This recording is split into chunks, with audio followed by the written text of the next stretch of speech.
On this exciting episode of Jeep Creep, we're going to be installing gas shock assisted lift door. All right, good morning, Jeep Creepers. Man, more snow, and we got a ton of rain. I'm glad I got this pad that I built that's up and tall, because it's at least keeping the ground from being soggy, because we got a ton of rain the other day. Anyways, let's open up this bad boy and try to get this rear door on so we can actually have a sealed vehicle finally. All right, since the beam the ceiling is higher than the lip and the door needs to go up, I'm going to make a big beam to attach to that beam to lower it down so the door can be wide open and not hit the lip. So let's get our wood together here. The first thing I need to do is take and build a box beam, is what I'm going to call it. And basically it is two 2x6s with a 2x3 in the middle, and then it'll connect to the ceiling, and then I'll run a 2x6 across the bottom, giving myself a nice beam.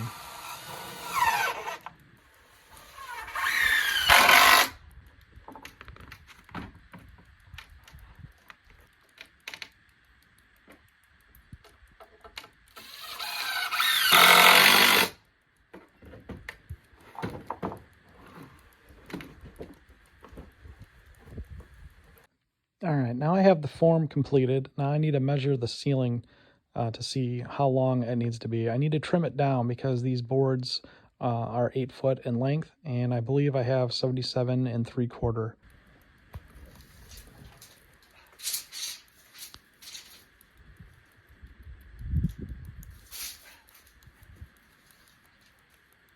All right, got a big old bag of hardware.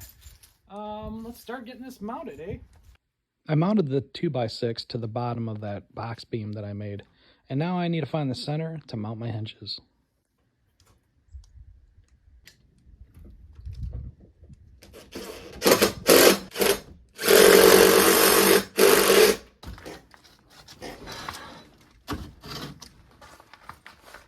The winter is pretty relentless, just constantly snowing and getting cold and windy. So next I need to measure and find the center of this door. The door turns out it's 6 foot wide, but the seam that I have is not the center of the door because I trimmed it funny because I had some wood splitting on one side. So I need to recenter the door, and I'm going to use the hinges to kind of hold it in place. And I got some 2x4s on the bottom, keeping it propped up to where I want it to hit the bottom of the opening.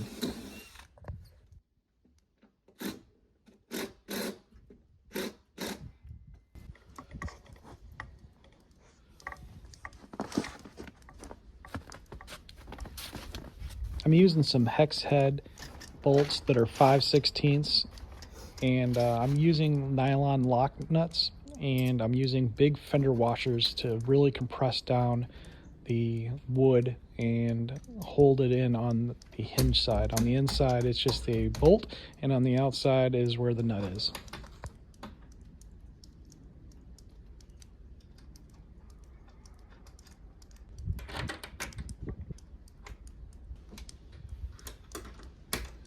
Got another obstacle I didn't account for.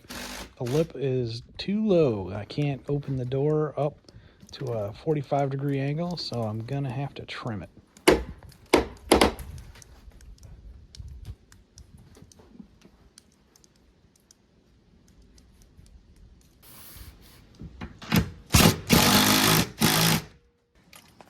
All right, that pretty much sums it up. Got some fender washers in there, bolted down real good. Swings open real good, but I didn't account for this lip. I thought I had enough room, but nope. I need to figure that out, because I don't believe this thing will even go level. Well, it kind of goes to there, but yeah, it needs to go higher. So I'm gonna need to cut that open. Using one of the most trusty tools in my arsenal, the battery-operated Sawzall. Cuts through anything. I got a wood metal blade put in it, and it just cuts right through this like butter. So the idea is I'm going to trim this top header back to the wood beam that I installed earlier, and then I'll just kind of nail it down and we'll be back in business. All right. Now, as you can see, my 2x that was in here, I could just take, put some kind of drip edge on here. But the big thing is, will this open now?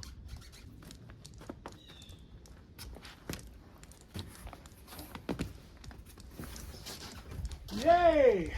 Opens nice and wide. Beautiful. All right, let's get our struts in. And the nice thing is too is it's not too heavy, but with the gas-assisted struts, it'll be even easier. And then we'll have to, fill in the sides and everything.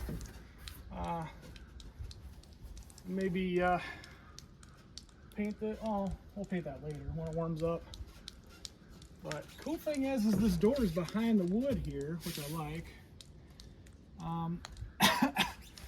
Kind of leaves some ideas. I don't know what I want to do yet.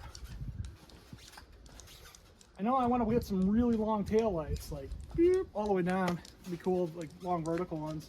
So I'm pretty excited. This is pretty happy. Happy setup so far. My line's not dead center, but the door is, which is important. The door is 6 foot wide, nice and wide. So it's going to have plenty of coverage for this patio area thing I'm going to do in the summer or later on, whenever that comes. I don't know. I'm not too worried about it now. The big thing for me is just to get this door, I guess, right now on struts. I'm probably going to put some right angle iron on the side to reinforce it. Let's start looking at the struts. All right, with a handy 2x4, I'm gonna prop this open and get my strut put in place. I figured using math for the strut location, I can do between 15 inches and 22 inches for this setup. I'm just gonna make it 15, because I think the shorter it is, the stronger it is, maybe? Or no, maybe the longer it is, the stronger it is. 15's awful short, so I'm gonna do 22. I feel more comfortable with that. So let's mark 22 on both sides.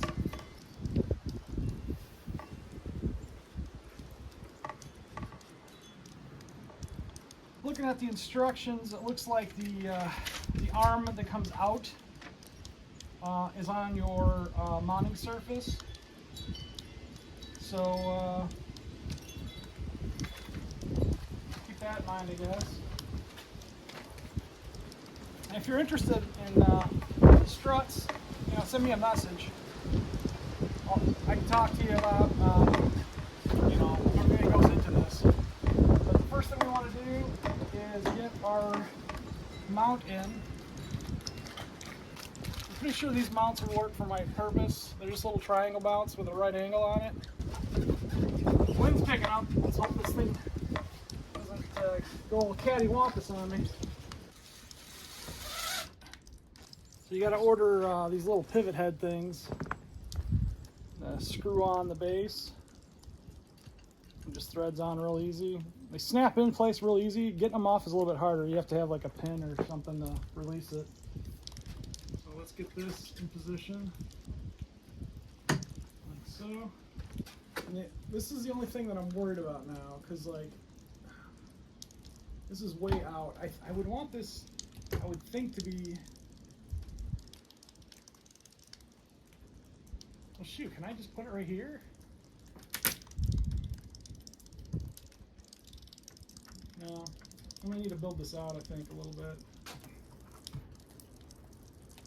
In order to make the gas shocks come straight down and not at an angle, I need to build out a little anchor point for it that kind of comes in a little bit to line it up better.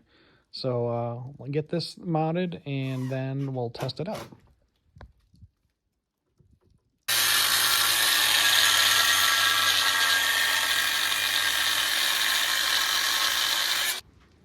All right, so cut the wings.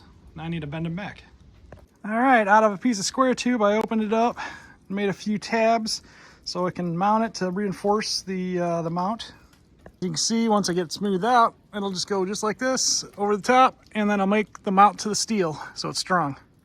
So I got it on, just pounding it on so it overlaps real good, and it pinches this openness up down a little bit, and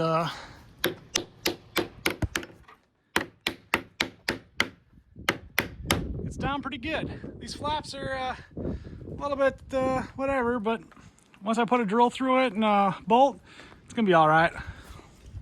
You can see these little wood screws that we're using. I bumped it up to a 1/4-inch bolt instead.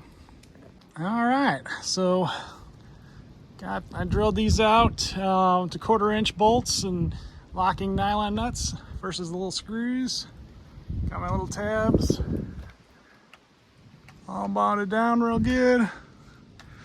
Much stronger. All right, here's the grand unveiling. Let's see if this holds up the weight. Here we go. Yay! Oh, not exactly. Pretty close though. Good enough. Now here's the bigger question: will it close all the way? I kind of think it's not going to.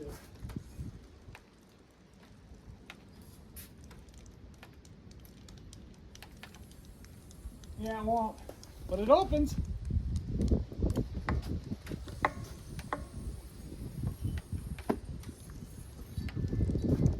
So that's pretty cool. Anyways, that sun is setting. Now you can see it in the distance.